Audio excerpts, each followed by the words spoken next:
Bianca Drăgușanu a sucit mințile multor bărbați din România. De ceva vreme însă doar unul se bucură de nurii frumoasei blonde, Cătălin Botezatu. Nu s-au ascuns să-și arate dragostea în fața prietenilor și a întregii lumii. Îl iubești pe Cătălin? Da, eu îl iubesc pe Cătălin. Prietenia lui este cel mai bun cadou. Cu Cătălin? La naiba. Cine nu și-ar dori? Astăzi însă jurnaliștii de la Cancar au publicat câteva poze în care Bianca apare alături de un tânăr ce abia a trecut de vârsta majoratului.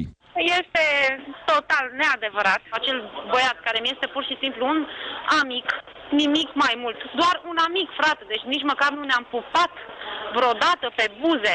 M-a pupat, subliniez, pe obraz. Nu mă mușcă de gât, mi-a zis la ureche, te-am sunat, înțelegi? Eu nu i-am răspuns lui în ziua aia. Bianca Drăgușanu spune că îl cunoaște pe Aslan de un an de zile și că nu este prima oară când ies împreună la o înghețată. Sunt poze și cu prietena mea că se îmbrățișează cu el. Putea să fie prietenul ei, nu? Și dacă ar fi fost, să zicem că m-ar fi pupat și alea, de unde ați tras voi concluzia că eu l-aș înșela pe Cătălin vreodată? Nu există bărbat pe lumea asta care să fie mai bun decât Cătălin. Iar Cătălin este foarte sigur pe dragostea tinerei. Bianca este o relație specială. Ea este o persoană specială și prefer să mă rezum la această declarație. Să știi că la noi cadourile și lucrurile materiale stau la periferia unei relații și nu în ultimul rând a sentimentelor.